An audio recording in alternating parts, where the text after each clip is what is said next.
ভাগুন দেখছেন একটি মারাত্মক সাপ, ভয়ঙ্কর সাপ। এটা দেখুন, আপনারা দেখুন দেখুন দেখুন একটি বাড়ির একদম উঠোন থেকে সামনে থেকে দেখুন দরজার মুখ থেকে একটি সাপ উদ্ধার করা হচ্ছে। এই সাপটি হচ্ছে সম্পূর্ণ নির্বিষ সাপ। এই সাপটি আমাদের এলাকায় খুব কম দেখা যায়।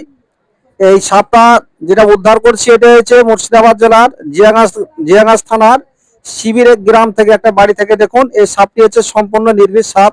যদি বাড়িতে আপনাদের চলে যায় তাহলে আপনারা এই সাপটিকে খড়ি দিয়ে বের করে দিবেন এবং আপনারা এই সাপটা নিয়ে কোনো আতঙ্ক করবেন না। এটা একটা সম্পূর্ণ নির্বিষ সাপ।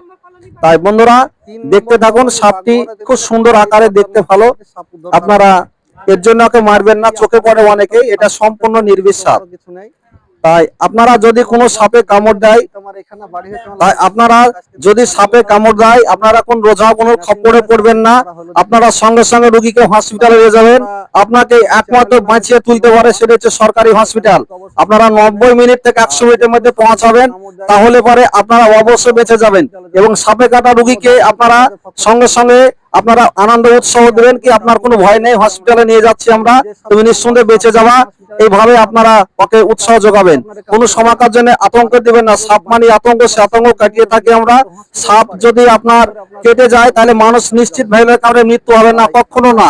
আপনারা সিস্টেমে অবশ্যই হসপিটালে যাবেন, বেঁচে যাবেন। কিন্তু হসপিটালে যাবেন আপনারা, কিন্তু সাপ হাতে করে নিয়ে যাবেন না।